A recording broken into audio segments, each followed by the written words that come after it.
두, 저자는 매우 도발적이고 의미심장한 작품 한 권을 출간했다. 이 한마디는 우리가 현재 살고 있는 세계에서 당연시되는 금융제도와 화폐 정책에 대한 강력한 문제 제기를 함축적으로 드러내는 출발점이다. 흔히 국가는 중앙은행을 통해 화폐 공급과 금리를 조절하고 각종 재정 및 금융정책을 운용함으로써 경제 안정과 성장, 그리고 국민의 복지를 목표로 삼는다고 알려져 있다. 그러나 이 책에서는 과연 국가와 중앙은행, 그리고 이와 긴밀히 연결된 이해관계자들이 정말 다수의 이해관계를 대변하고 있는가라는 날카로운 질문을 던진다. 다시 말해, 국가의 화폐 독점 권력이 결코 공익적 목적만을 위해 활용되는 것이 아니라는 점을 여러 구체적 사례와 통계, 그리고 다양한 경제 이론을 결합하여 낱낱이 분석해낸다. 이 책을 통해 독자는 정부와 부유층, 대자본가들 사이에 얽힌 이해관계가 어떻게 국가가 운용하는 금융화폐 시스템에 녹아들어 있는지를 직접 확인하게 된다. 특히 이 책이 도발적인 이유는 국가의 화폐 독점이란 개념을 거대한 사기극이라는 표현으로까지 끌어올렸다는 점이다. 통상적으로 국민은 정부는 화폐를 안정적으로 발행하고 여러 재정정책을 통해 우리를 보호하고 지원하는 존재라고 인식하기 쉽다. 그러나 저자들은 정부가 발행하는 화폐 그 자체가 이미 하나의 담합체제이며 이는 민간이 화폐를 자유롭게 경쟁적으로 발행할 권리를 원천적으로 봉쇄함으로써 국가가 절대적인 통화 권력을 휘두르게 만든다라고 주장한다. 이런 독점 권력 하에서 중앙은행이 매년 시행하는 통화정책은 그 이면에서 얼마나 불투명하게 이루어지는지, 그리고 그 정책 결정이 과연 누구의 이익을 대변하는지에 대한 날카로운 비판을 아낌없이 전한다. 그 결과 일반 시민은 매번 통화 팽창과 금리 변동, 그리고 세금 구조의 불합리함 속에서 자신도 모르는 사이에 재산 가치가 축소되거나 부가 편향적으로 재편되는 상태를 맞이하게 된다는 것이다. 저자들이 이 문제를 지적하는 방식은 단순히 음모론적 도발에 그치지 않는다. 현대 경제학에서 말하는 통화 이론, 예컨대 케인스주의 통화주의 신자유주의 등 서로 다른 관점들의 개념과 역사적 전개 과정을 흐르면서 어째서 지금과 같은 강력한 화폐 독점 체제가 이토록 공고히 유지되게 되었는가에 대해 논리적 해설을 내놓는다. 예컨대 특정 시기에는 국가가 경제위기를 해결하기 위해 중앙은행의 대규모 통화 발행을 정당화하는 과정을 보이고, 또 다른 시기에는 인플레이션과 디플레이션 사이를 오가며 부의 재분배 양상을 교묘하게 왜곡시킨 사례가 등장한다. 그 모든 과정에서 국가와 금융 시스템이 쥐고 있는 권력의 수혜자는 과연 누구였던가? 저자들은 철저한 사실 자료와 문헌을 통해 그것이 다수의 국민이나 사회적 약자를 위한 정책이었는가를 다시 생각하게 만든다. 무엇보다 이 책이 담고 있는 도발적 메시지의 중요한 지점은 정치-경제적으로 자명한 것처럼 보이는 상식들, 이를테면 복지국가는 국민에게 꼭 필요한 제도다라는 주장이나 금융위기는 은행가와 투자자들의 탐욕 때문에 생기는 것이다라는 통념, 그리고 정부가 세금을 통해 부를 재분배해야 한다는 프레임 등에 대해 근본적으로 도전장을 던진다는 사실이다. 저자들은 복지국가라는 것이 실제로 국민 전체의 복리를 위해 최대한 설계된 제도인가, 아니면 다수의 표와 정치적 이권을 확보하는 데 필요한 선전용 프로젝트에 불과한가를 거침없이 묻는다. 이런 문제 제기는 대체로 경제적 불평등이나 재정적 지속 가능성과 맞물려서 진지한 토론의 장을 열도록 만든다.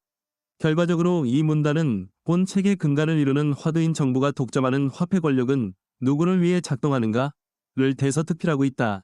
마크 파버가 언급했듯이 이는 다수의 이해관계가 아닌 정부 자신과 부유층의 이해관계를 위한 시스템이라는 뼈아픈 비판이 핵심이다.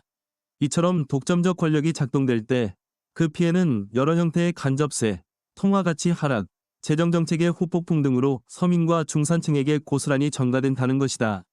따라서 독자는 이 작품에서 단순한 정책 비평이 아니라 우리가 익히 들어온 국가의 역할과 기능 자체를 근본부터 다시 묻는 강력한 도발에 직면하게 된다. 국가의 화폐 독점권은 국민에 대한 거대한 사기극이다. 저자들은 이처럼 직설적이고 강렬한 문구로 시작해 국가가 화폐 발행을 독점적으로 수행한다는 사실 자체가 어째서 사기로까지 불릴 수 있는가를 조목조목 해설한다. 화폐의 가치가 국가 정책에 의해 결정되고 그 공급량 역시 중앙은행의 재량에 좌우되는 체제에서는 사실상 돈이라는 개념의 근본적인 속성이 흔들릴 수 있다는 것이 이들의 지적이다. 화폐란 원래 사람들 사이에서 자발적으로 수용된 교환의 매개체 혹은 가치 저장 수단 역할을 수행해왔다. 그러나 역사적으로 국가가 그 발행 권한을 강제적으로 장악하면서부터 화폐는 교환 수단 이상의 의미를 갖게 되었다. 화폐 발행량이 증가하거나 금리가 조정될 때마다 시민들의 자산 가치나 소비력은 국가 정책에 따라 출렁이고 이 변동폭을 교묘하게 조절해 이익을 보는 세력이 있다는 점을 최근 신랄하게 파헤친다. 이 과정에서 저자들이 가장 중점을 두고 설명하는 것은 바로 인플레이션과 정부 부채 사이의 관계다. 만약 정부가 대규모 지출을 통해 복지정책이나 각종 프로젝트를 시행할 경우 그 재원을 조달하기 위해 세금을 직접 인상하는 것은 정치적으로 부담이 크다. 따라서 정부나 중앙은행은 종종 통화량을 늘리는 방식을 택하게 되는데, 이는 시장에서 화폐 공급이 증가함에 따라 인플레이션을 유발할 잠재력이 커진다. 그리고 인플레이션이 발생하면 시중에서 통화의 실제 구매력은 하락하지만 정부가 갖고 있던 부채의 실질 부담 역시 줄어드는 효과가 생긴다. 결과적으로 이는 정부에게 보이지 않는 세금을 걷는 것과 다름없다. 이에 대해 대부분의 시민은 인플레이션으로 인해 생활비가 상승하고 저축 가치가 하락하며 임금이 그만큼 오르지 못하는 구조적 어려움을 겪는다. 반면 특정 자산을 이를테면 부동산, 주식 혹은 채권 등을 대규모로 보유한 일부 부유층은 통화 팽창기에 생기는 자산 가격 상승 효과를 이용해 오히려 더 부를 축적할 수 있다. 정부 역시 신규 발행 화폐를 이용해 여러 지출을 충당하며 이미 지고 있던 빚의 실질 가치를 훼손시킴으로써 재정 부담을 완화한다. 그야말로 거대한 사기극이라는 표현이 어느 정도 설득력을 얻는 지점이 바로 여기다. 뿐만 아니라 저자들은 이러한 통화정책 메커니즘이 계층 간부의 이전을 어떻게 야기하는가를 각종 통계치와 사례로 구체화한다. 예컨대 어느 시기에 미국, 유럽 혹은 일본 등의 경우를 들어 정부가 대규모 경기부양책을 펼치면서 국채를 찍어내고 중앙은행이 이를 대거 매입하는 형태를 보여주는데, 이때 채권 이자율의 인위적 억제나 시장 유동성의 과잉 공급 등이 서민이 저축해둔 돈의 가치를 조금씩 잠식한다는 것이다. 흥미로운 점은 복지국가는 선동용 프로젝트에 불과하다는 단언 역시 국가의 화폐 정책과 긴밀히 연결된다는 사실이다. 저자들은 복지제도 자체를 무조건 반대하는 것이 아니라 복지정책이란 명목으로 막대한 정부 지출이 발생할 때 그 재원을 정치권과 연결된 이해관계 세력이 원하는 대로 쓸 수 있는 구조가 생기며, 실제 복지 혜택은 부풀려진 통계나 선전물에 비해 훨씬 적은 이익만을 다수 시민에게 돌아가게 만든다는 점을 문제 삼는다. 유권자가 체감할 수 있는 즉각적 혜택은 재정 확대와 인플레이션 상승의 대가로 잠시 나타날 수 있지만, 그 이면에는 국가 부채 증가나 세대 간 갈등, 그리고 화폐 가치 하락 등 더 큰 문제들이 누적된다는 것이다.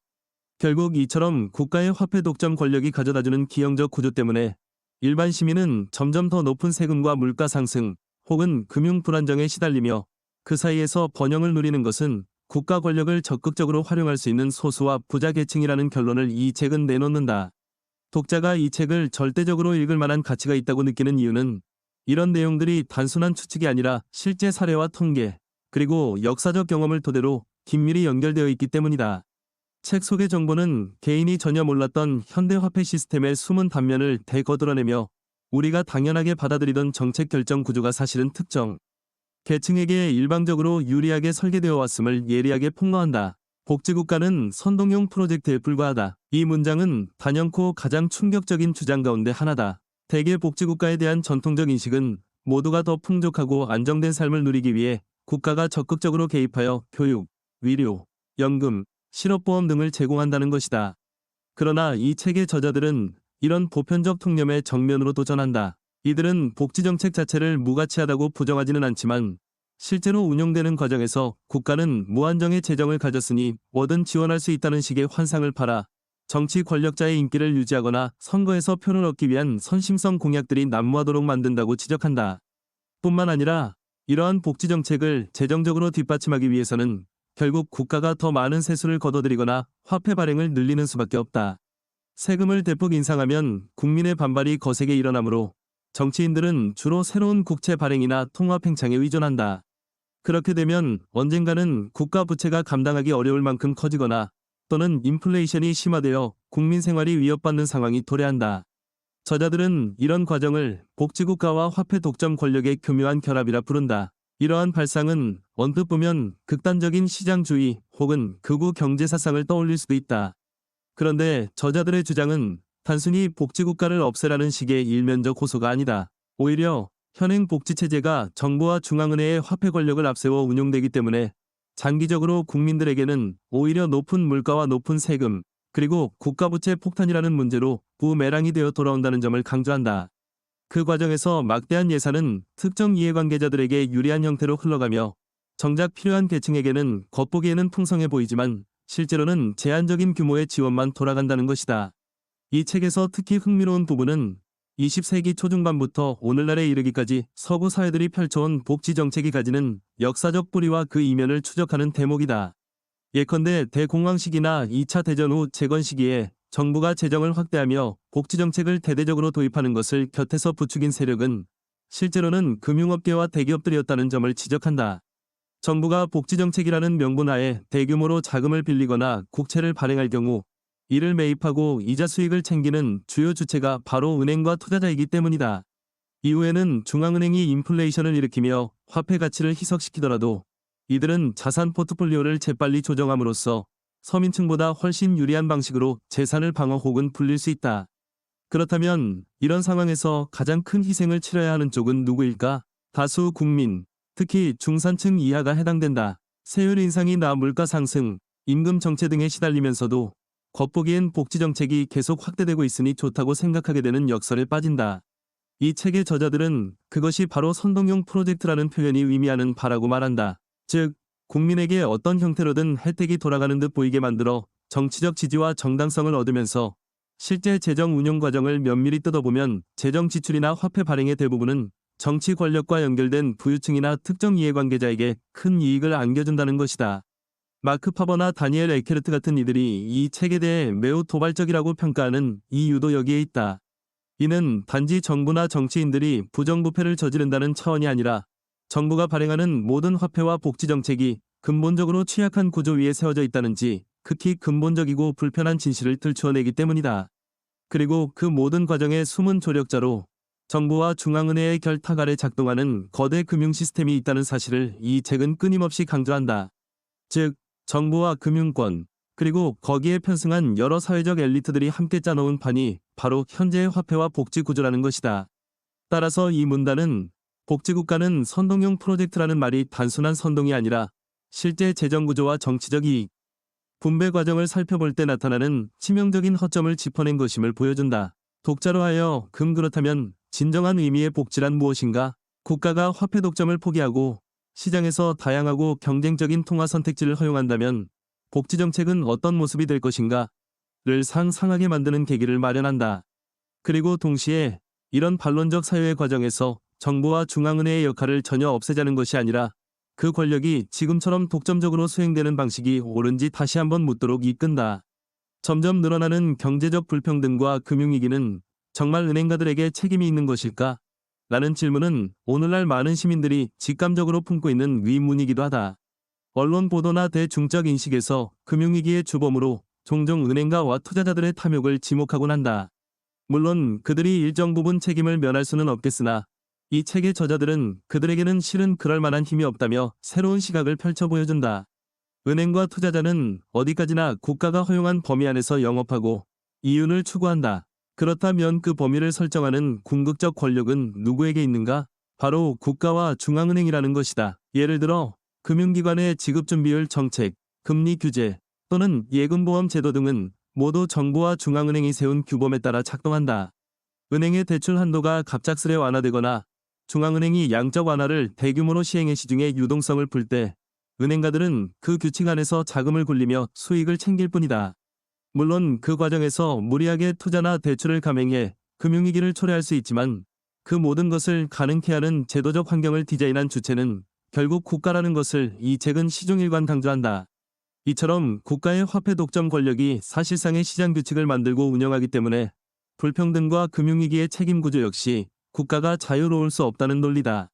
오히려 국가와 중앙은행이 금융위기 시기에 보여주는 행동 패턴 이를테면 특정 대형 은행이나 기업을 구제금융으로 살려내고 반면 소규모 금융기관이나 서민 대상 대출자는 방치하는 이중잣대이야말로 부유층이나 기득권이 손해를 최소화하도록 설계된 구조적 편향이 아니냐는 것이다.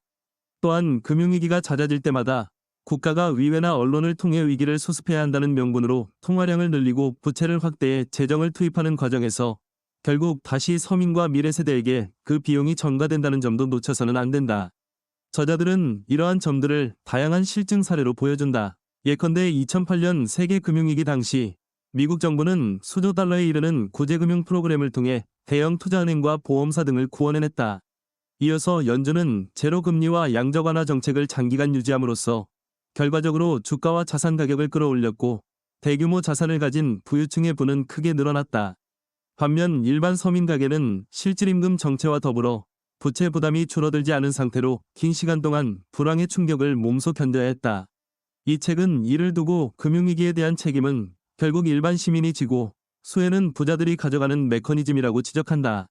그러나 흥미로운 것은 이 모든 과정을 가능하게 만든 근본 엔진이 국가가 독점적으로 행사하는 화폐 발행 권력이라는 점이다.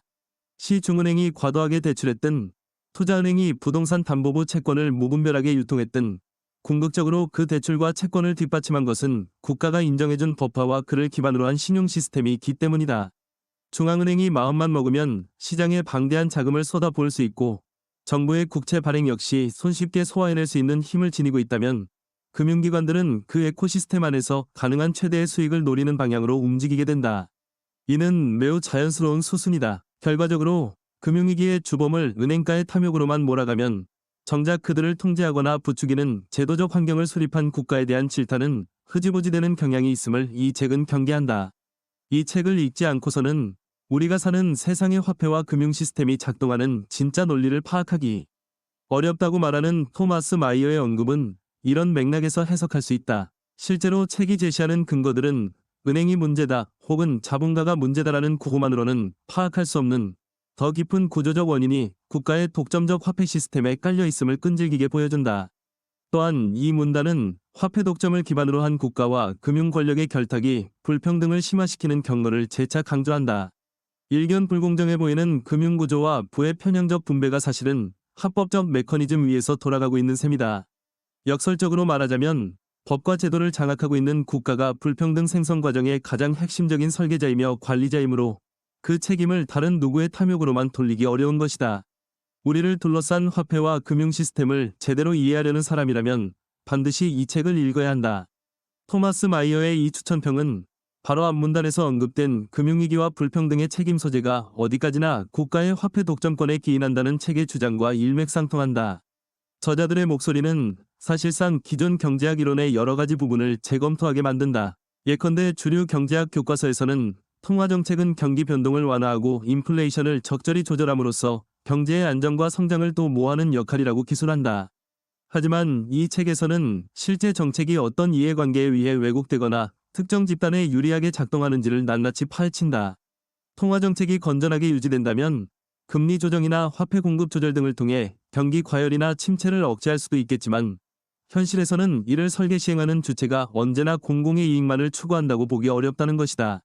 특히 저자들은 각국 정부와 중앙은행의 정책 이면에 깔린 복잡한 로비, 정치적 타협, 국제금융자본과의 거래 같은 요소를 적나라하게 들춰낸다. 어떤 때는 정치인이 선거를 앞두고 지지층의 환심을 사기 위해 경기부양책을 서둘러 추진하고 그 비용을 국채 발행이나 양적 완화 형태로 돌려버린다. 그러면 이 결정에 순응하는 금융기관은 단기적으로 많은 자금을 시중에 풀어 자산 가격을 끌어올리고 국민은 한동안 경기가 좋아진 듯 착각하게 될 수 있다. 하지만 그 후 폭풍으로 국가 부채가 급증하면 결국 나중에 더 강한 세금 인상이나 인플레이션 혹은 복지 축소 등이 발생할 개연성이 높아진다. 이 책의 저자들이 주목하는 다른 중요한 지점은 현행 화폐 시스템에서 개인의 선택의 자유는 과연 어느 정도 보장되는가? 라는 문제다. 우리가 일상에서 사용하는 화폐, 즉 법 정통화는 정부가 공식적으로 인정한 지폐와 주화, 그리고 그 지폐를 기반으로 한 전자적 결제 수단 등을 의미한다. 만약 국민이 이 정부 화폐에 대한 신뢰를 거둬들이겠다고 해서 다른 사적인 화폐를 사용하고자 해도 법률상 다양한 제약이 있다.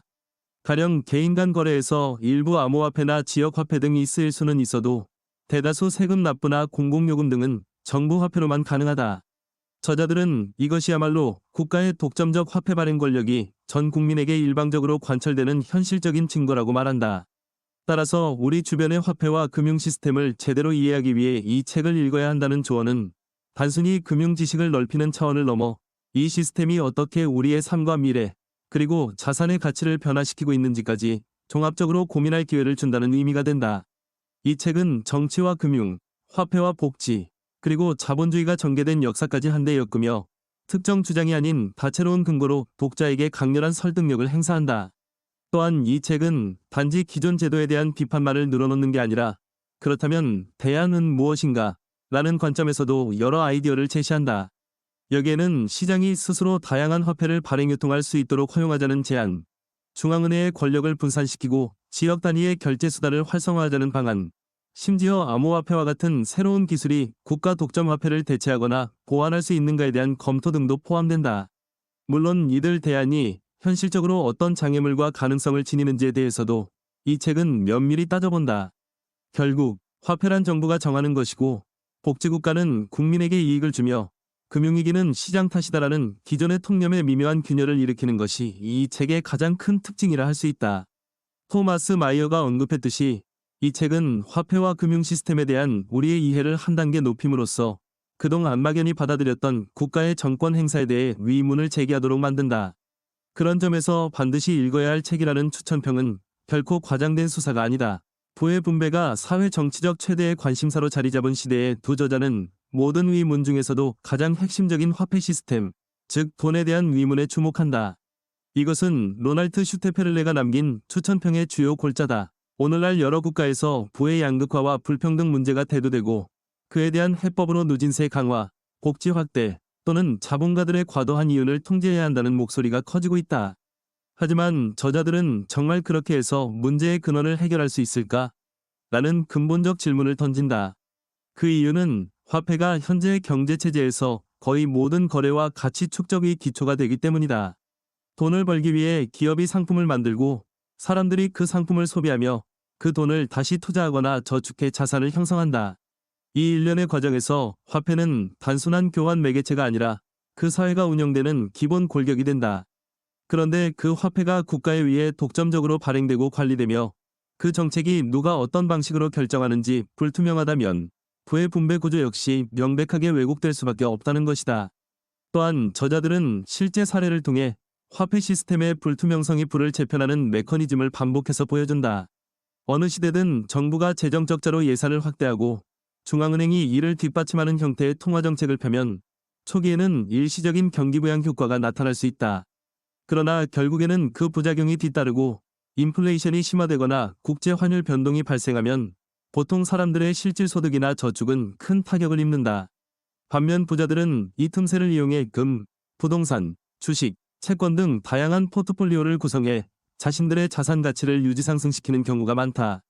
이렇듯 화폐의 공급과 흐름이 국가의 재정정책과 맞물려 유동성 파티를 벌이는 동안 자산시장에 접근할 수 있는 이들은 돈을 벌고 접근하기 어려운 일반인은 뒤늦게 피해를 본다는 것이다. 로날트 슈테페를레는 이 책이 현행 화폐 시스템에 우리가 종속되어 있는 한계 속에서 발생할 경제적, 사회적 현상들의 진짜 원인을 설명해준다고 말한다.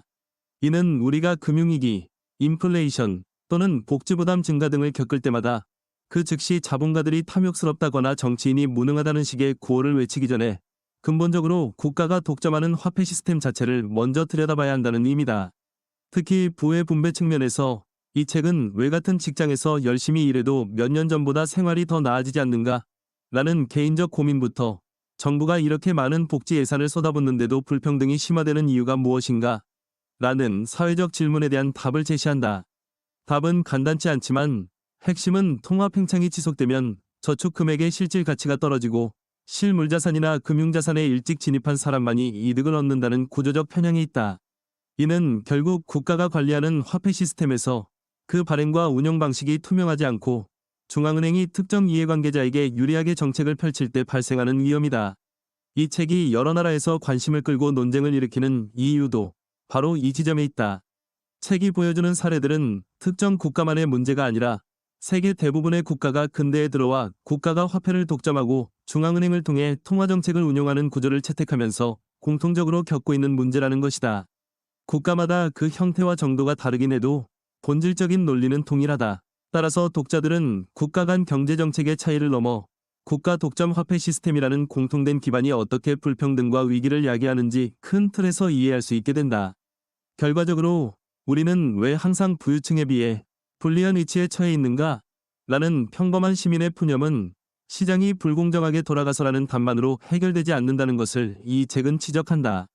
실제 시장은 국가가 만든 규칙 안에서 움직이며 그 규칙 가운데 가장 핵심적이고 파급력이 큰 요소가 바로 화폐 권력이다. 이러한 통찰은 독자로 하여 그렇다면 화폐 시스템을 어떻게 개선할 수 있는가? 정부가 독점 권력을 내려놓고 시장 경쟁을 허용한다면 예컨대 금이나 비트코인 같은 대안화폐가 주류가 될 수 있는가? 등의 추가 질문을 던지게 한다. 로날트 슈테페를레의 추천평가는 이 책이 그 본질적 의문을 피하지 않고 깊이 있게 다루고 있음을 단적으로 보여주는 표현이다. 다른 사람들이 당신을 이용해 점점 더 부자가 되는 이유에 대해 이해하기 쉽게 설명된 책. 롤란트 티키가 남긴 이 문구는 이 책이 단지 거시경제적 담론이나 정치적 음모론에 국한된 게 아니라 일상에서 왜 내 월급은 항상 그대로인데 부자들은 재산을 계속 불려나가는가? 라는 체감 문제를 직설적으로 설명한다는 점을 시사한다. 일반적으로 서민과 중산층의 주요 소득원은 노동을 통해 얻는 임금이다. 반면 부유층, 특히 초부유층은 자산이 자산을 낳는 구조 즉 투자와 이자로부터의 수익을 통해 재산을 증식한다.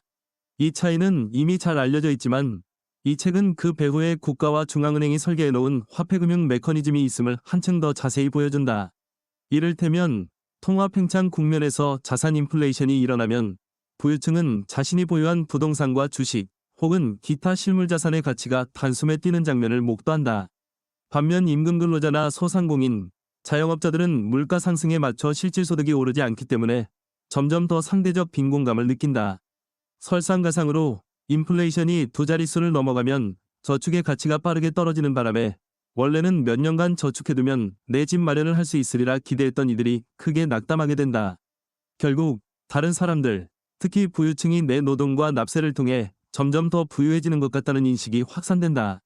책의 저자들은 이것이 결코 막연한 느낌이 아니라 국가의 화폐 정책이 초래하는 부의 편중 현상이라고 말한다. 이처럼 불평등이 심화되는 이유를 파고들 다 보면 결국 정치인과 중앙은행 관료들이 펼치는 통화정책과 재정정책의 세부 메커니즘이 결정적 역할을 한다는 결론에 도달한다. 만약 이들이 엄격한 제한 없이 돈을 찍어낼 수 있고 금리를 자유롭게 조정하며 필요한 경우 특정 금융기관이나 사업에만 구제금융을 투입할 수 있다면 그 정책의 방향에 따라 특정 집단은 엄청난 이익을 얻고 다른 집단은 손실을 볼 가능성이 높다. 저자들은 여기서 한 걸음 더 나아가 왜 대다수 국민이 이러한 불평등 메커니즘을 잘 인식하지 못하거나 인식하더라도 크게 문제 삼지 않는지에 대해 논한다. 그들은 정치금융 엘리트들이 이런 구조를 교묘히 유지은폐하려고 대대적인 선정과 복잡한 경제 이론을 동원하기 때문이라고 지적한다. 예컨대 인플레이션은 경제가 성장하는 과정에서 어쩔 수 없는 현상이라거나 통화정책은 대중에게 이해하기 어려운 전문 영역이라는 식의 프레임을 만들어내어 일반 시민들이 문제의 본질에 접근하기 어렵게 만든다는 것이다. 롤란트 티키가 결코 그렇고 그런 상투적인 책이 아니다라고 말한 이유도 바로 여기에 있다. 이 책은 독자에게 더 깊은 숙고와 의심을 촉구하며 우리가 정부가 당연히 화폐를 관리하는 것이 맞다고 전제하고 있는 통념 자체를 의심해보도록 유도한다. 이를 통해 독자는 단순히 정부가 무언가를 잘못하고 있는 것 같다는 막연한 불만을 넘어 구체적으로 어떻게 화폐 발행과 정책 결정 이부의 분배를 비대칭적으로 만들고 있는가를 체계적으로 파악하게 된다. 이는 매우 불편하지만 동시에 사고를 자극하고 각성을 일으키는 강력한 경험이 될 수 있다. 결국 이 문단이 강조하는 바는 당신이 모르는 사이에 누군가는 당신의 노동과 삶을 통해 점점 더 부유해지고 있는데 그 구조가 바로 국가 독점 화폐 시스템과 연결되어 있다는 현실이다. 그리고 이 사실을 알게 된 독자는 자연스럽게 그렇다면 어떻게 해야 이 부조리를 멈출 수 있을까? 라는 물음을 던진다. 이 책은 바로 그 물음에 대해 여러 대안적 시스템과 국제적 사례, 그리고 역사가 전하는 교훈들을 통해 답할 단서를 제시한다. 이 책에서 핵심적으로 다뤄지는 경제정치 이론 가운데 하나는 화폐 주권 개념이다. 국가가 독점적으로 화폐를 발행 관리할 수 있는 권한을 확립하고 이를 법률적으로 강제하는 데서 시작하는 이 개념은 근현대 국가체제의 성립과도 맞물려 있다. 이 책은 서구를 중심으로 한 근대 국가들이 어떠한 과정을 통해 화폐 발행 권력을 수중에 넣었는지, 그리고 그 과정에서 은행가와 부유층의 이해관계가 어떻게 정치권과 결탁했는지 역사를 통해 풀어낸다. 이 역사적 고찰은 꽤 흥미로운데 중세 후기까지만 해도 유럽 여러 도시 국가나 길드 혹은 민간 화폐 발행자가 경쟁적으로 화폐를 주조 발행하는 경우가 있었다는 사실을 언급한다. 물론 이 시기에는 화폐의 질이나 순도 등에 대한 신뢰 문제가 불거지기도 했지만 적어도 중앙 권력이 강제하지 않는 상황에서는 다양한 화폐가 공존하며 나름의 경쟁을 벌였다는 것이다. 그러나 근대 국가가 군사력과 행정력을 바탕으로 영토와 국민을 통합 관리하게 되면서 화폐 발행권 역시 국가가 집중적으로 독점하는 방향으로 흘러갔다. 책에 따르면 이러한 화폐 주권 확립은 국가가 전쟁이나 영토 확장 또는 대규모 인프라 건설 같은 고비용 프로젝트를 수행하기 위해 대단히 유용한 수단이었다. 정부는 필요할 때마다 화폐를 발행하거나 부채를 조달할 수 있었고, 이를 통해 국가 통합력과 경제활동을 장려하는 공적 이익을 창출하기도 했다. 그러나 동시에 이 권력은 부패하거나 오남용될 소지도 다분했다.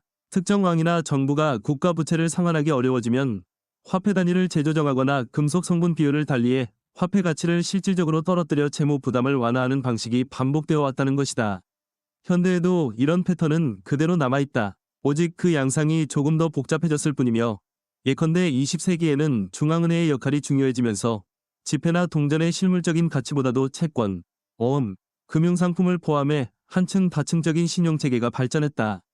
그리고 오늘날에는 각종 디지털 결제 수단과 암호화폐 기술까지 등장해 기존의 국가 독점 화폐 체제의 균열을 일으키는 가능성을 보여주고 있다. 이 책은 바로 이 지점에서 그렇다면 우리는 지금 국가가 독점하는 화폐 시스템에서 벗어날 준비가 되어 있는가? 라는 문제를 제기한다. 화폐 주권이 존재하기에 국가는 전쟁이나 재난 같은 위기에 대처할 수 있는 자금 조달 수단을 갖게 되었다는 전통적 논리가 여전히 의미를 지닐 수 있지만, 그 권력이 점차 부패와 특혜, 그리고 부의 불평등을 야기하는 핵심적 원인이기도 하다는 걸 부인할 수 없다는 것이다. 저자들은 자발적이고 경쟁적인 화폐 발행이 가능해지는 미래를 상상하면서 이에 대한 찬반 양론을 동시에 소개한다. 한편 책은 화폐 주권에 대한 비판적 시각을 제시한다고 해서 아나키즘이나 시장의 모든 규제를 철폐하자는 급진적 메시지를 전하는 것은 아니라는 점을 강조한다. 오히려 국가는 만약 화폐를 독점한다면 그만큼 높은 수준의 투명성, 책무성, 그리고 시민적 통제가 필요하다는 것이다. 즉, 지금처럼 폐쇄적이고 관료적인 중앙은행 시스템, 거기에 얽힌 정재계 로비와 이권 구조가 유지된다면 국가 독점 화폐 체제는 결국 다수를 희생시키는 사기극이 될 공산이 크다고 본다.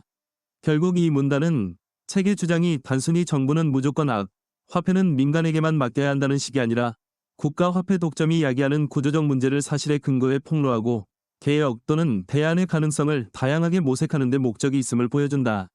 이처럼 포괄적인 접근은 이 책을 읽는 독자들이 지금까지 알지 못했던 역사적 전개 과정과 근대 국가 시스템에 대한 통찰을 얻게 함으로써 화폐 문제를 훨씬 깊이 이해하도록 돕는다. 이 책의 전반부가 국가의 화폐 독점과 그 폐해를 폭로하는 데 집중한다면, 후반부는 어떻게 하면 이런 독점 구조를 개선하거나 대체할 수 있는가? 라는 대안을 살피는 내용을 담고 있다. 저자들은 민간이 화폐를 발행하면 통제 불가능한 혼란이 벌어질 것이라는 통념을 비판적으로 검토한다. 실제로 오늘날의 암호화폐, 지역화폐, 혹은 이전 세대의 상품화폐 등 다양한 사례를 통해 중앙은행이 아닌 다른 메커니즘이 작동할 수 있음을 보여주려 한다. 물론 이 책은 가상자산이 현재 진행형으로 겪고 있는 거품 논란이나 해킹 및 투기 문제를 무시하지는 않는다. 그러나 정부가 마음만 먹으면 무제한으로 돈을 찍어낼 수 있는 제도와 위변조가 상대적으로 어려운 암호화 기술을 활용해 발행량이 제한되는 화폐 체제 중 어느 쪽이 더 솔직한가? 라는 도발적 질문을 던짐으로써 독자들에게 새로운 시각을 제시한다. 이는 결코 암호화폐를 무조건 찬양하자는 메시지가 아니라, 정부 독점 화폐 제도가 참된 투명성과 합리성을 결여하고 있다면 분권화된 대안이 얼마든지 주류로 부상할 수 있다는 가능성을 강조하는 것이다. 또한 지역화폐나 커뮤니티 화폐 사례도 비중 있게 다루면서 왜 꼭 정부가 찍어내는 돈만이 우리가 사용할 수 있는 유일한 합법적 교환 수단이어야 하는가? 라는 질문을 던진다. 지역 주민들이 서로의 재화와 서비스를 교환하기 위해 자체 화폐를 발행한다면 그 화폐는 그 지역 안에서 유효하게 쓰일 수 있고 구성원들에게 분권적 경제활동의 이점을 가져다 줄 수 있다.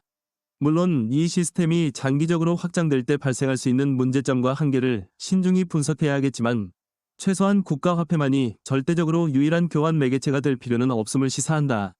특히 저자들은 중앙은행이 모든 통화정책을 주도하는 현 체제에서 벗어나려면 일종의 다중통화 시스템이 가능해야 한다고 주장한다. 즉, 특정 공동체나 기업 혹은 국제무역에서 승인된 다양한 형태의 결제수단이 경쟁을 펼치게 함으로써 어느 한쪽이 과도한 지배력을 행사하지 못하도록 견제장치를 마련하자는 것이다. 이와 관련해 역사적으로 다양한 실험이 있었고, 현재 또 일부 국가나 도시에서 소규모 형태로나마 이런 제도를 시도하는 움직임이 존재한다. 물론 이런 대안들은 현실성이 낮다거나 화폐 시장이 혼란스러워질 것이라는 반론에 직면할 수밖에 없다. 저자들 역시 그 점을 인정하면서도 지금처럼 국가가 법적 권위와 폭력을 독점하고 그 힘으로 화폐 발행권까지 통제하는 구조가 장기적으로 지속된다면 매번 반복되는 경제위기와 부의 불평등 문제를 근본적으로 해결하기 어렵다고 말한다. 따라서 다중통화 시스템이든 중앙은행의 기능을 대대적으로 개혁하는 방식이든 어떤 식으로든 화폐 독점의 틀에 균열이 가야만 미래 세대가 더 공정한 경제 환경에서 살 수 있다는 것이다. 결국 이 문단은 이 책이 단지 문제점을 지적하는 데서 그치지 않고 가능성 있는 대안들을 다룬다는 사실을 강조한다. 독자 입장에서는 이것들이 과연 실제로 효과적일까? 라는 회의가 생길 수도 있지만 적어도 아무 대안도 없이 기존 제도를 유지하는 것이 정말 옳은가? 라는 반문을 피하기 어려워진다. 이를 통해 독자는 국가와 화폐, 그리고 경제정책을 바라보는 관점 자체를 근본적으로 바꾸는 경험을 하게 된다. 독자들 가운데 일부는 이 책이 제기하는 주장에 대해 너무 음모론적이지 않은가? 라는 의문을 품을 수도 있다. 사실 정부나 중앙은행의 통화정책을 둘러싸고 과거에도 크고 작은 음모론이 끊이지 않았다. 예컨대 연준은 소수의 은행가들이 장악하고 있으며 이들은 세계 경제를 좌우한다는 식의 주장이 한때 대중적 인기를 끌기도 했다. 그러나 이 책은 그런 단순 음모론과는 결이 다르다. 저자들은 구체적 증거와 사료, 그리고 거시경제 이론의 분석들을 통해 국가가 화폐 발행을 독점하는 상황이 필연적으로 부패와 불평등을 낳는다고 주장한다는 점에서 음모론적 선동과 구분된다. 실제 통화정책 결정 과정이 얼마나 불투명한지, 중앙은행이 정치권과 어떤 방식으로 이권을 주고받는지, 그리고 국가 부채가 증가할 때 은행권이 어떻게 이익을 얻을 수 있는지 등 물적 근거를 제시하며 설득력을 높인다. 또한 책에서는 근대 경제사학자나 정치경제학자들이 이미 지적해온 여러 사례와 연구 결과를 상세히 인용한다. 특정 국가에서 지나치게 화폐를 발행해 결국 하이퍼 인플레이션으로 치달았던 역사는 물론 국가 부채를 사실상 인플레이션으로 탕감해버리고 서민층의 저축 가치를 축소시킨 사례도 수없이 존재한다. 저자들은 이를 은행가와 정치인이 의도적으로 합작했다는 식으로만 몰아붙이지 않고 오히려 제도 자체가 그런 결과를 가져오기 쉬운 구조라는 점을 짚는다. 다시 말해 저자가 말하는 사기극이란 특정 개인이나 소수 집단의 음모가 아니라 제도적으로 내재된 부정적 동인이 현실에서 작동했을 때 자연스럽게 발생하는 결과라는 것이다. 이 책을 이해하는 핵심 포인트 중 하나는 음모론과 제도 비판은 다르다는 점이다.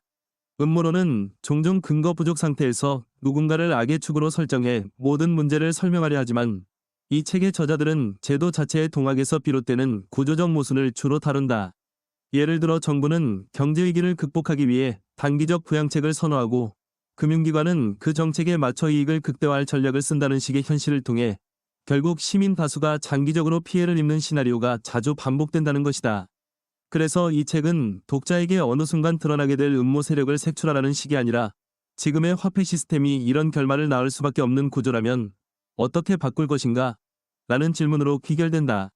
이 지점이 바로 단순한 분노 유발책이 아니라 실제로 경제체제와 정책에 대한 대안을 고민하게 만드는 동기가 된다. 한편 저자들은 국가 독점 화폐 시스템을 개선하기 위한 실제 정책적 제언도 펼쳐놓는데 예컨대 중앙은행 정책회의 공개 의무화, 시민 참여형 통화 발행 모니터링 기구 설치 또는 장기적으로 국가화폐 이외에 민간화폐를 자유롭게 발행 사용할 수 있도록 합법적 장치를 마련하는 등을 제시한다.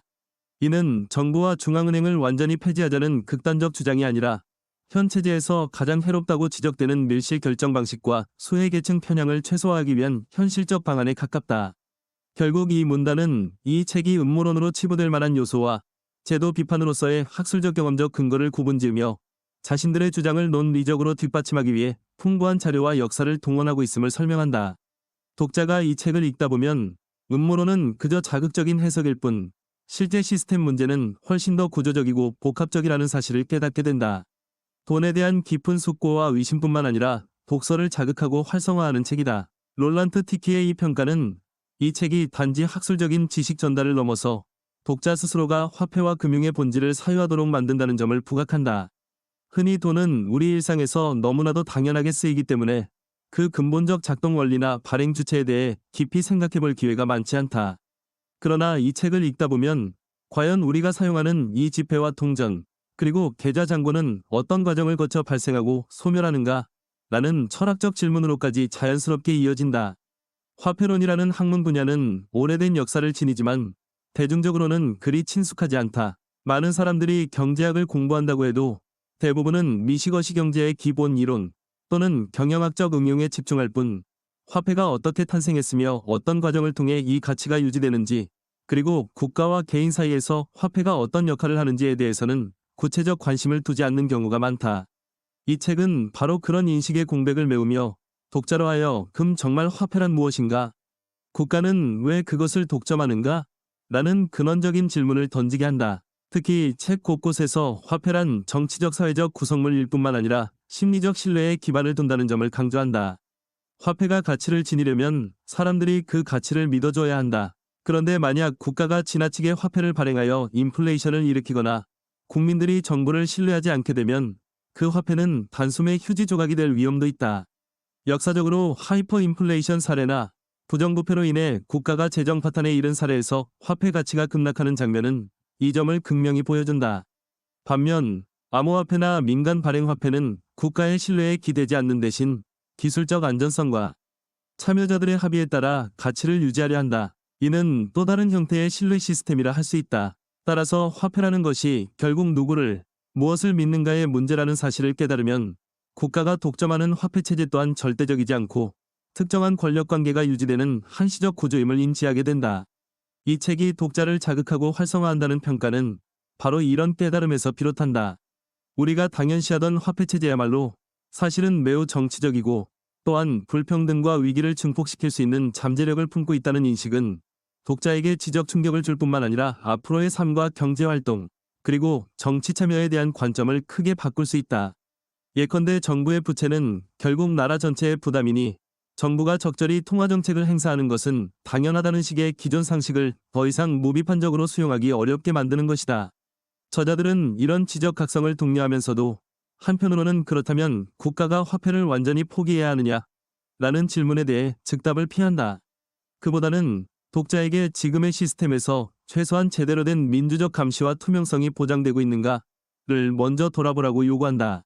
또한 실제로 화폐 발행 권력이 남용될 때 어떤 경제적 사회적 후폭풍이 일어나는지 현재 진행형으로 나타나는 국제 정세와 금융시장의 동향을 예리하게 짚어낸다.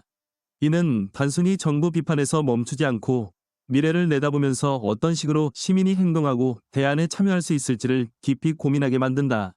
이 책 이견 지하는 또 다른 흥미로운 관점은 복지정책도 결국 통화정책의 일환이다라는 것이다. 많은 사람이 복지와 통화정책을 별개의 영역으로 인식한다. 가령 복지정책은 세금과 재정 지출로 이루어지고 통화정책은 중앙은행이 금리나 통화 공급량을 조절한다고 생각한다. 하지만 이 책은 국가가 재정 지출을 위해 국채를 발행하고 이를 중앙은행이 직접 또는 간접적으로 매입하는 순간 사실상 복지정책이 통화정책과 직결된다고 지적한다. 이 말을 달리 표현하자면 정부가 막대한 복지 지출을 계획할 때 그 자금을 세금만으로 확보하기란 쉬운 일이 아니다. 세금을 대폭 올리면 국민의 반발이 거세지고 기업 활동이 위축될 우려가 있다. 따라서 정부는 간접적으로 빚을 내는 방식, 즉 국채 발행이나 추가 통화 발행을 통해 문제를 해결하려 든다. 그러나 이는 결국 미래 세대가 그 빚을 책임지거나 인플레이션으로 인해 현재 시민들의 자산 가치가 잠식되는 결과를 낳는다. 저자들은 이런 방식이 수십 년간 반복되면서 서민과 중산층에는 보이지 않는 형태의 조세 부담이 가중되어 왔다고 설명한다. 또한 책은 복지정책이 정치적 목적, 특히 선거 승리를 위해 남용될 가능성도 짚는다. 예컨대 선거를 앞둔 정부가 현금을 살포하거나 특정 계층에 대한 복지 혜택을 급격히 확대하면 당장은 지지율이 오를 수 있다. 그러나 그 재원은 결국 누군가에게서 빌려야 하며 빌린 돈을 갚기 위해서는 인플레이션이나 세금 인상, 혹은 다른 지출 축소 등 희생을 필연적으로 치러야 한다. 이 책은 이 과정을 긴 호흡으로 볼 때 결국 중산층 이하 국민이 돌려막기를 당한다는 표현으로 묘사한다. 물론 복지정책 자체가 본래 악이라는 주장은 아니다. 저자들은 복지의 이념적 중요성은 인정하지만 국가가 화폐 독점 권력을 지렛대로 삼아 무책임하게 재정을 운용하면 그 부담은 다시 시민에게 돌아온다는 점을 지적하는 것이다. 이는 복지정책의 윤리적 정당성과 그것을 실행하는 과정의 현실적 문제를 구분해보려는 시도라고 할 수 있다. 결과적으로 복지정책이 화폐정책과 연결되어 있음에도 대중은 이를 별개의 문제로 보곤한다는 사실이 이 책에서 제기하는 중요한 통찰이다. 국회의 복지 예산 심의나 언론 보도 등에서도 통화 정책이 직접 언급되는 경우는 드물다. 그러나 정작 그 막대한 예산을 어디서 어떻게 조달하며 그 부담이 누구에게 전가되는지는 정부와 중앙은행 이 통화정책 없이는 설명하기 어렵다. 이처럼 이 책은 복지재정 통화정책이 한몸이라는 사실을 역설함으로써 독자에게 정치경제제도 전반을 연결해 보게 만든다. 한쪽에서는 복지는 선이라는 단순 슬로건으로 어필하고 다른 쪽에서는 정부 지출이 많아지면 적자 재정과 인플레이션이 생겨 파국이 온다고 반박하는 이분법적 논쟁을 넘어서 정부 화폐 독점이 가진 구조적 문제가 어떻게 복지라는 이름의 제도들을 남용하거나 왜곡할 수 있는지를 입체적으로 파악하도록 돕는다. 점점 늘어나는 경제적 불평등과 금융위기는 정말 은행가들에게 책임이 있는 것일까? 라는 의문은 이 책 전반을 관통하는 핵심 주제이자 동시에 그렇지 않다라는 결론을 함축한다. 이미 앞서 언급했듯 저자들은 은행가와 투자자들은 기회가 주어지면 당연히 이익을 극대화하려고 할 뿐이고 그런 기회를 열어주는 제도적 환경을 조성한 것은 국가라고 주장한다. 이 책이 경제적 불평등을 설명하는 데 있어 제시하는 국가 책임론은 단지 정부가 부자 편이기 때문이다라는 식의 평면적 해석에 머무르지 않는다. 국가가 화폐 발행과 금융규제 권한을 독점한 채 위기가 닥칠 때마다 이를 이용해 대기업이나 대형은행을 우선 지원하는 구조 자체가 곧 문제다. 이런 구조가 일종의 예측 가능성을 제공하면서 금융자본은 더욱 과감한 대형 투자를 감행하게 된다. 이는 결국 높은 위험 부담을 동반하지만 성공 시에 엄청난 수익을 얻고 실패 시에는 국가가 시스템 붕괴를 막기 위해 대마불사 원칙을 적용해준다는 암묵적 확신을 품게 만든다. 한편 반대로 개인 차원에서는 자신의 사업이나 가정이 도산 직전까지 몰려도 국가가 시스템 붕괴에 운운하며 적극적으로 나서 구제해줄 일은 드물다. 그 결과 같은 경제적 위험을 감수하더라도 부유층과 대기업은 국가와 중앙은행에 의해 보호받는 반면 일반인은 그렇지 못한 상황이 된다. 저자들은 이를 제도적 특혜 또는 친부자 정책이라 부르는데 그 근거는 국가가 화폐와 법적 규제를 독점하고 있기 때문이다. 여기서 흥미로운 점은 이 책이 단순히 대기업과 은행가들은 나쁘다라고 말하기보다는 그들이 나쁜 역할을 할 수 있도록 부추기는 제도가 문제라고 강조한다는 것이다. 만약 국가가 화폐 발행을 독점하지 않고 또 중앙은행이 특정 금융기관에 특혜를 줄 수 없는 구조라면 은행가들은 상업적 판단에 책임을 지고 부실이 날 때 스스로 파산에 퇴출되어야 한다. 그렇게 되면 은행가들이 무모한 투기를 벌일 유인이 훨씬 줄어든다. 이는 마치 시장 경쟁 원리에서 경쟁이 제대로 이루어지면 소비자는 품질 좋고 값싼 상품을 얻을 수 있다는 논리와 유사하다. 화폐와 금융도 경쟁체제가 된다면 무책임한 금융기관은 도태되고 성공적인 모델만이 살아남는다는 것이다. 하지만 현실은 그렇지 않다. 국가가 중앙은행을 통해 신용을 독점적으로 창출하고 금융위기 시에는 시스템 보호라는 이름으로 대형 금융기관을 구제함으로써 사실상 실패 리스크를 공적 자금으로 떠안게 만든다. 이로 인해 발생하는 불평등은 중앙은행과 정부가 구제금융에 투입하는 자금은 결국 국민 세금이나 미래 채무로 충당되므로 서민층이 부담을 나눠지게 되는 구조라는 데서 극적으로 드러난다. 이에 반해 부유층은 주가와 자산 가격이 회복되면 또다시 투자 이익을 챙길 수 있다. 책은 이러한 메커니즘을 현실적인 사례 예를 들어 2008년 금융위기, 2020년 코로나19 경제위기 대처와 함께 분석한다. 정말 은행가가 문제인가? 아니면 은행가에게 특권을 부여하는 제도가 문제인가? 이 질문에 대해 책은 후자의 비중이 훨씬 더 크다고 말한다. 이를 통해 독자는 흔히 탐욕스러운 은행가들을 규제하자 라는 대중적 구호가 정작 핵심 문제 즉 국가의 독점적 화폐 권력에 의해 발생하는 제도적 편향을 놓칠 수 있음을 깨닫게 된다. 책을 읽어나가다 보면 독자는 자연스럽게 그렇다면 국가가 화폐와 금융을 관리하지 않으면 오히려 더 큰 혼란이 생기지 않을까? 하는 의문을 품게 된다. 저자들은 이에 대해서도 꽤 상세히 답변한다. 전적으로 방치된 시장 상황에서는 단기적 이익을 노리는 사기꾼이나 불법 조직이 난무할 수 있다. 또한 화폐가 너무 많아져 서로 호환되지 않거나 결제 제도가 불안정해지는 상황도 상상할 수 있다. 그럼에도 불구하고 저자들은 현재 국가가 주도하는 화폐 독점 체제 역시 문제가 많은 것은 마찬가지라고 반박한다. 예컨대 20세기 들어 각국 정부는 금태환을 중단하고 신용화폐의 기반 한법 정통화 시스템으로 전환했다. 이는 국가가 발권력을 마음대로 행사할 수 있는 길을 열어주었고 그 결과 국민들이 수없이 인플레이션과 국가부채의 부담을 지게 된 역사가 존재한다. 저자들은 이러한 독점 체제 하에서 수많은 금융위기와 거품, 그리고 불평등이 커져왔다는 사실을 보라는 식으로 독자를 설득한다. 결국 저자들이 말하는 해법은 완전한 자유방임 또는 완전한 국가 독점 어느 한쪽으로 치우치는 대신 화폐 경쟁을 허용하되 동시에 사기나 부정행위에 대한 강력한 처벌을 제도화하는 방식이다. 예를 들어 특정 민간이 블록체인 기술을 기반으로 화폐를 발행한다면 그 발행량과 투명성, 그리고 리저브 제도 등을 일정 기준 이상으로 공개하게끔 강제하고 만일 허위 정보나 부당이익을 취하는 사례가 적발되면 강력히 처벌하자는 것이다. 이는 여러 비판적 반론을 받을 수 있지만 적어도 국가가 화폐 발행 권력을 독점적으로 틀어쥐고 중앙은행을 통해 거시경제를 명분상 조절하겠다는 식의 패러다임보다는 훨씬 더 다원적이고 시장 친화적인 접근이다. 저자들은 현재의 국가 독점 화폐 시스템이야말로 온갖 사기와 부정부패를 부추기는 토양이 되었는데 왜 민간 발행 화폐나 경쟁 화폐 모델만을 위험하다고 단정짓는가? 라는 반문도 놓치지 않는다. 또한 이런 아이디어에 대한 구체적 사례로 세계 각지에서 시도되었던 지역화폐 프로그램을 언급한다. 지역화폐는 대개 소규모 지역사회 안에서만 효력을 발휘하도록 설계되어 해당 지역 상권과 주민 간 교류를 촉진한다. 일부 성공 사례가 있는 반면 여러 문제로 인해 중도 폐기된 사례도 많다. 하지만 저자들은 이 경험들을 통해 사람들은 국가가 발행한 화폐만이 아니라 자신들이 신뢰할 수 있는 어떤 매개체라도 기꺼이 사용하려 한다는 사실을 확인할 수 있다고 말한다. 이는 곧 화폐가 본질적으로 신뢰에 기반한 제도라는 점, 그리고 국가 독점이 필수 조건이 아님을 시사한다. 이처럼 14번째 문단에서는 독점 화폐 체제와 대안 체제 사이의 비교가 본격적으로 이루어지며 독자들은 어느 쪽이 더 혼란스러운가? 라는 근본적 고민에 맞닥뜨린다. 국가 화폐 독점 역시 전혀 안전하거나 투명하지 않으며 장기간 지속되면서 경제적 사회적 비용을 야기해왔다는 점을 상기하면 다른 모델을 시험해볼 필요가 있지 않은가? 라는 결론에 가까워진다. 물론 이런 대안이 당장 구체적으로 어떻게 정착될지 또 실제로 작동할지에 대해서는 이 책도 확정적 답을 주지 않는다. 그러나 국가 독점 화폐 시스템이 갖는 맹점을 적나라하게 보여주면서 다른 길을 고민하는 것 자체가 의미 있는 시도임을 역설한다.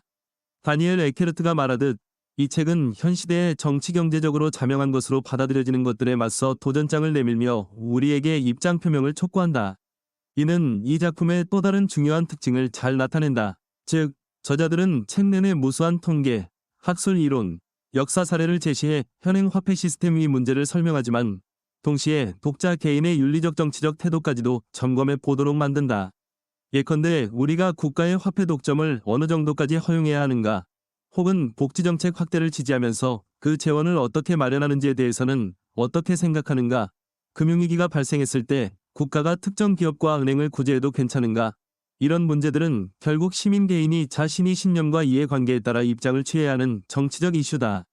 이 책을 읽고 나면 당연히 국가가 해야지 혹은 어쩔 수 없지 않나 같은 피상적 태도로 답하기 어려워진다.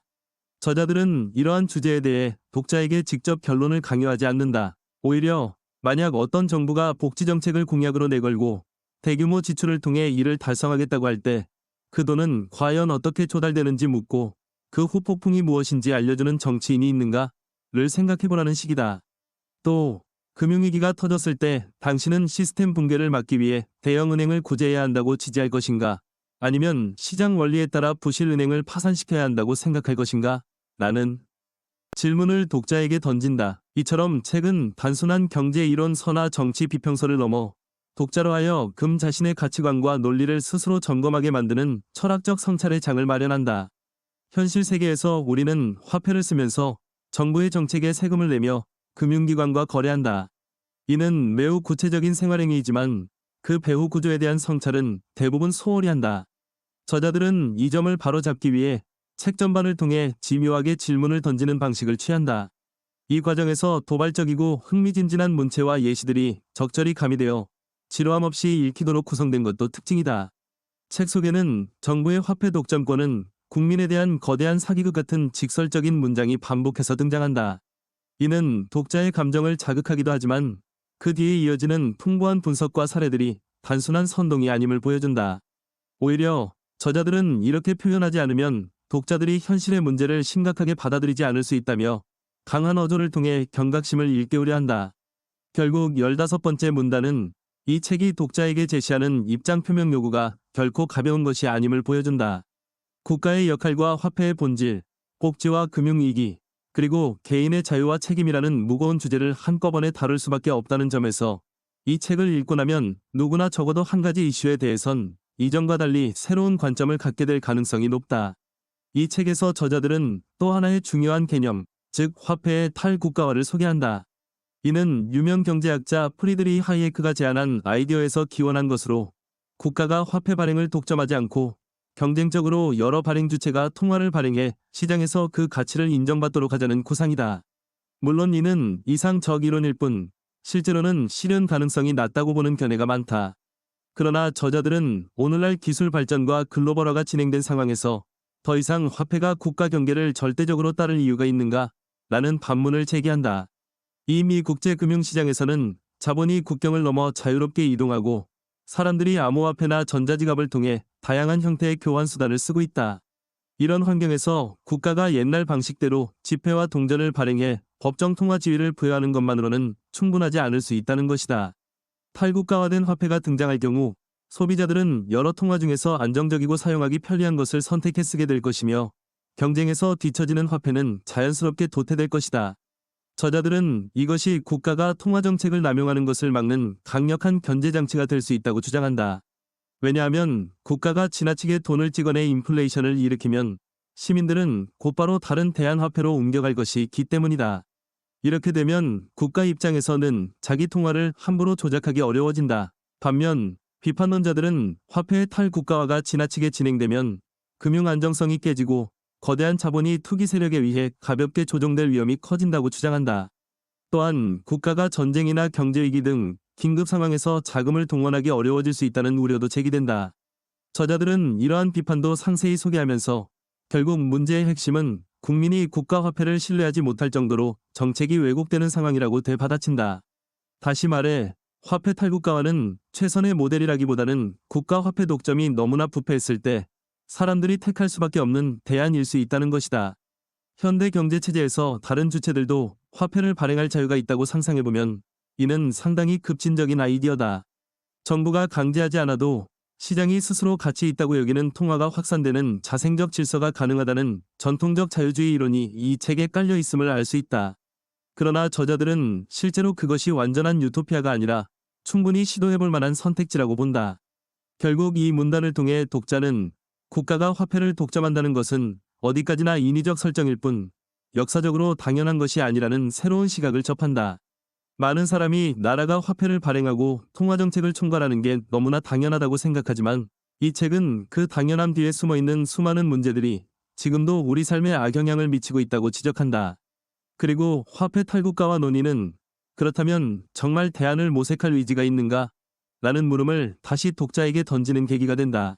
책이 말하는 또 한 가지 중요한 대목은 복지국가가 과연 정의로운 재분배를 수행하고 있는가? 라는 문제다. 이미 이른바 선동용 프로젝트라는 표현을 통해 저자들은 복지국가가 단순히 이상적인 형태가 아닐 수 있음을 지적했다.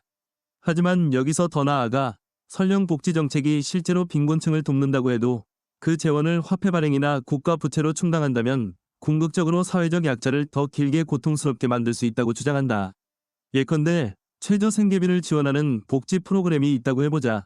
초기에는 이 프로그램을 통해 여러 사람의 생활이 개선될 것이다. 그러나 재원을 확보하기 위해 정부가 대규모 적자 재정을 펼치고 이를 중앙은행이 인수하거나 화폐를 추가로 발행해 충당한다면 결국 시간이 지나면서 인플레이션이 일어나거나 세금 구조가 더 복잡해지면서 중산층과 서민층이 수혜보다 더 큰 부담을 지게 될 수도 있다. 한편 부유층은 그 인플레이션 환경에서도 투자 전략을 바꿔 자산을 늘릴 수 있다. 결국 장기적으로 사회적 약자가 오히려 더 기회비용과 화폐가치 하락의 피해를 입게 되는 역설이 생긴다는 것이다. 또한 저자들은 복지국가에서 정부 지출이 늘어날수록 정책 결정 과정에서 힘있는 이익단체가 먼저 혜택을 가져갈 가능성이 높다고 본다. 이에 따라 진정으로 도움이 필요한 계층보다는 정치적으로 영향력이 있거나 로비를 잘하는 집단이 복지 예산 분배에서 더 유리한 위치를 차지하게 된다.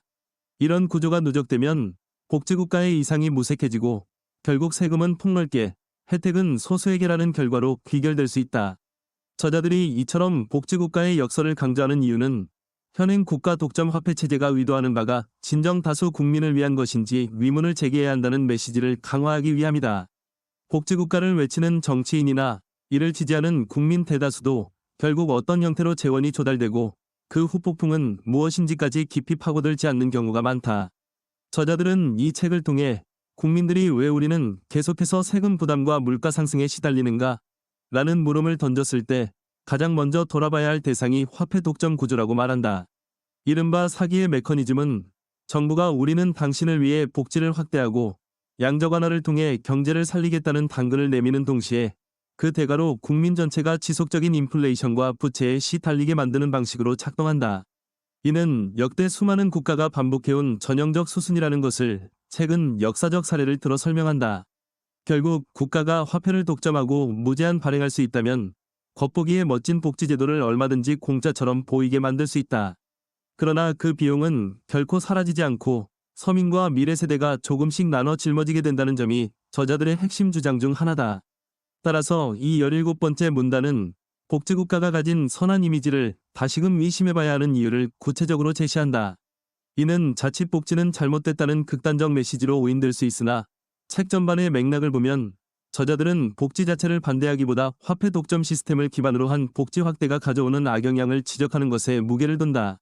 이로써 독자는 어떻게 복지와 화폐 체제의 균형을 잡을 것인가? 라는 또 다른 차원에서 고민에 이르게 된다. 결코 그렇고 그런 상투적인 책이 아니다라는 롤란트 티키의 평을 다시 상기해보자. 이 책은 독자가 흔히 들어온 경제정치 분야의 주장을 단순히 되풀이하거나 자극적인 음모론을 펼치는 것이 아니라 국가 독점 화폐 체제의 기원을 역사정치 이론 차원에서 다각도로 파헤치며 구체적인 사례를 통해 그 폐해와 대안을 논의한다. 흥미로운 점은 이 책이 어떤 특정 이데올로기, 진영에 분명하게 속해 있다고 단정하기 어렵다는 것이다. 시장 자유주의자들은 복지국가 비판이나 민간화폐 발행 옹호 등 책의 일부 주장을 반길 수 있지만 다른 한편으로는 저자들이 시장의 실패를 보완하기 위해 국가의 견제와 제도적 감시가 필요하다는 점을 무시하지 않고 있다는 사실에 당황할 수도 있다. 반면 전통적 복지국가론자들은 이 책이 제시하는 국가가 화폐를 통해 사기극을 벌인다는 비판에 강하게 반발할 수 있으나 동시에 과연 복지 예산이 누구에게 이익이 되는가? 라는 지적은 결코 외면하기 어렵다. 결국 이 책은 단순한 이념 논쟁이 아니라 실제로 누가 이 시스템에서 이득을 보고 누가 손해를 보는가? 라는 질문을 거푸 던지는 구조로 되어 있다. 그 답은 여러 사례와 데이터를 통해 보여주되 최종 판단은 독자에게 맡긴다. 설득력이 있는가? 없는가? 대안은 가능한가? 비현실적인가? 같은 부분에 대해서는 저자들은 가능하면 다양한 논거를 제공하고 독자가 스스로 평가하도록 한 것이다. 또한 이 책의 매력 중 하나는 간결하면서도 날카로운 문체다. 복지국가는 선동용 프로젝트다라든지 국가의 화폐 독점권은 국민에 대한 거대한 사기극이라는 문장은 분노를 불러일으키거나 반론 의지를 자극하기 충분하다. 하지만 바로 그 뒤에는 구체적 예시와 논리가 따라붙어 독자가 곧장 책을 덮어버리지 못하도록 만든다. 예컨대 정부의 재정 적자를 중앙은행이 메워주는 형태가 반복될 때 그 후폭풍으로 인플레이션이 발생하고 세대 간 부담 격차가 심해지는 사례를 실제 통계로 보여주는 식이다. 이런 스타일은 독자로 하여 각종 이념적 편견을 떠나서 정말 이런 일이 실제로 있었는가? 를 궁금해하게 만들며 책이 제시하는 사실관계를 직접 찾아보도록 유도한다. 어떤 이들은 책에서 제시된 통계나 논거를 반박하려고 더 많은 자료를 찾아볼 수도 있고 또 다른 이들은 정말 국가화폐 독점에 대안이 있을까? 를 고민하며 암호화폐나 지역화폐 관련 사례를 깊이 조사하게 될 수도 있다. 결국 책은 당신이 이 문제를 더 파고들면 들수록 국가 독점 화폐 시스템의 폐해가 보이기 시작할 것이라는 메시지를 암묵적으로 전한다. 이는 독자에게 능동적 읽기를 요구하는 태도이기도 하며 결과적으로 돈이라는 생활 속 개념을 매우 낯설고 복잡하며 동시에 정치적인 대상으로 재인식하게 만든다. 그래서 이 책은 겉보기엔 경제서 같지만 사실상 사회학, 정치학, 역사학, 그리고 철학적 성찰까지 아우른다는 평을 받기도 한다. 마지막으로 이 책이 던지는 근본적인 물음은 우리는 왜 국가가 독점하는 화폐 시스템에 이렇게 오랫동안 의존해왔는가?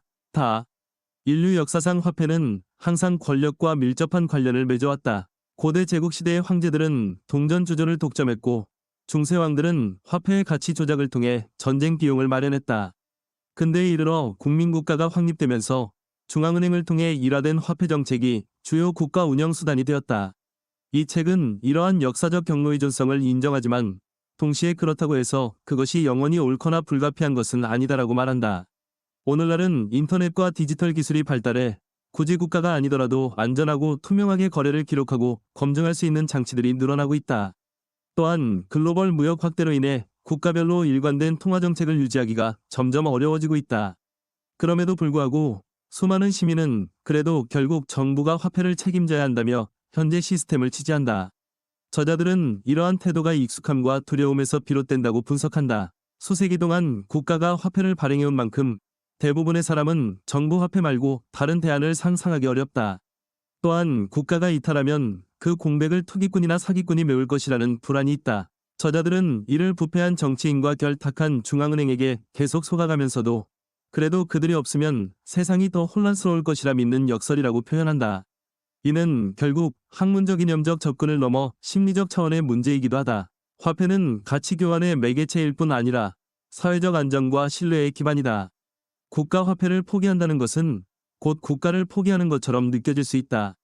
하지만 이 책은 국가와 화폐가 반드시 동의어일 필요는 없다는 점을 여러 사례와 논리로 되풀이해주며 독자를 설득하려 한다. 그렇다고 저자들이 당장 국가 화폐를 없애자는 극단적 입장을 취하는 것은 아니다. 오히려 정부가 지금처럼 비대하고 불투명한 형태로 화폐 권력을 행사하는 것을 중단하고 시민이 좀 더 다양하고 투명한 선택지를 얻을 수 있도록 길을 열어야 한다는 점에 무게를 둔다. 예컨대 일정 범위 내에서 민간 화폐를 발행하고 사용하도록 허용하고 중앙은행의 금리 정책과 통화 공급 역시 철저히 공개 감시받도록 하는 시기다. 이 문단은 이 책이 말미에서 강조하는 경종과 희망을 요약한다. 경종이란 계속 이렇게 다가가는 경제위기와 불평등이 더욱 심화될 것이라는 경고다. 희망이란 그래도 기술 발전과 새로운 사회적 실험이 이어진다면 국가 독점 화폐 체제밖의 가능성도 열릴 수 있다는 예측이다. 이 책은 이 둘을 함께 제시하며 독자에게 당신은 어디에 서겠는가? 라는 최종 질문을 던진다. 그리고 그 질문에 답하는 과정에서 독자는 단순 소비자로서가 아니라 화폐 시스템의 변화를 이끌어낼 수 있는 정치적 행위자로 거듭나게 될 수 있다는 메시지를 전한다. 정리하자면 두 저자는 매우 도발적이고 의미심장한 작품 한 권을 출간했다는 마크 파버의 평에서 출발한 이 책은 국가의 화폐 독점권을 거대한 사기극으로 규정하고 복지국가를 선동용 프로젝트라고 일갈할 만큼 대담한 언어를 사용한다. 다니엘 에케르트나 토마스 마이어 같은 경제금융 전문가들이 이 책을 높이 평가하는 것도 그 도발이 단순히 자극을 위한 수사에 그치지 않고 폭넓은 사례와 논증을 동원해 독자에게 통찰을 제공하기 때문이다. 독자는 이 책을 통해 국가가 화폐 발행을 독점하고 중앙은행을 통해 통화정책을 운용하는 구조가 왜 불평등과 반복적인 금융위기를 일으키는가를 체계적으로 살펴볼 수 있다. 정부가 재정 지출을 할 때마다 국채와 통화량이 증가하고 이는 부유층에게는 자산 가격 상승과 구제금융의 형태로 이득이 돌아가지만 대다수 서민과 중산층에게는 인플레이션과 세금 부담으로 돌아온다는 현실이 적나라하게 드러난다. 그 속에서 복지국가나 금융규제, 은행가의 탐욕, 경제위기 등의 이슈가 서로 연결되어 있음을 깨닫게 되며 결국 문제의 근원은 국가가 화폐를 독점하는 제도임을 이 책은 설득력 있게 주장한다. 그렇다고 저자들이 막연히 파괴적 주장을 펴는 것은 아니다. 이들은 대안을 진지하게 검토한다. 민간화폐의 가능성, 지역화폐, 암호화폐, 중앙은행 개혁 또는 하이에크가 제창했던 화폐의 탈국가화 아이디어 등 다양한 관점을 소개함으로써 과연 지금의 시스템이 유일한 해법인가? 라는 의문을 제기한다. 물론 이러한 대안들을 놓고도 갑론을 박이 있으며 저자들 역시 완전 무결한 해결책을 제시하지는 않는다. 그러나 최소한 이 책을 다 읽고 나면 국가가 화폐를 독점하는 체제가 정말로 자연스럽고 옳은 것인지 혹은 대다수 국민의 이익을 위해 그렇게 하는 것인지에 대한 확신이 흔들릴 수밖에 없다. 이처럼 이 책은 각국 정부의 금융정책과 화폐정책이 다수를 위한 것이 아니라 소수 특권층과 자신의 권력 유지를 위해 작동한다고 강력히 지적한다. 그리고 이 지적은 경제적 불평등을 누가 어떻게 만들었는가? 라는 질문에 대한 답으로 이어진다. 은행가와 투자자만이 아니라 그것을 가능하게 하는 국가 권력 구조에 주목해야 한다는 것이다.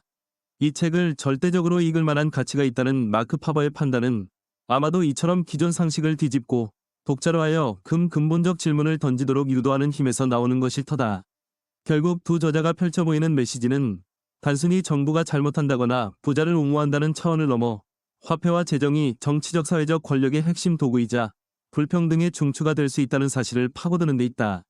그 의미에서 이 책은 결코 일반적인 경제정치 교양서를 읽는 것 같은 가벼운 체험이 아니다. 독자가 각종 통계와 역사적 사례, 그리고 논쟁적인 대목을 따라가다 보면 어느새 우리는 돈이라는 개념이 국가 권력과 분리하기 어려운 정치적 도구라는 걸 뼈저리게 깨닫게 된다. 그 깨달음의 과정은 분명 불편하고 혼란스러울지 몰라도 책이 제안하는 대안과 개혁의 가능성을 목도하게 됨으로써 새로운 시야를 얻을 수도 있다. 따라서 이 책은 절대 그렇고 그런 상투적인 책이 아니다라는 롤란트 티키의 말이 옳게 들린다. 이 책은 기존의 사고방식을 뒤흔들고 독자에게 전혀 새로운 현실인식을 제공하는 진정 도발적이면서도 위미심장한 작품이다.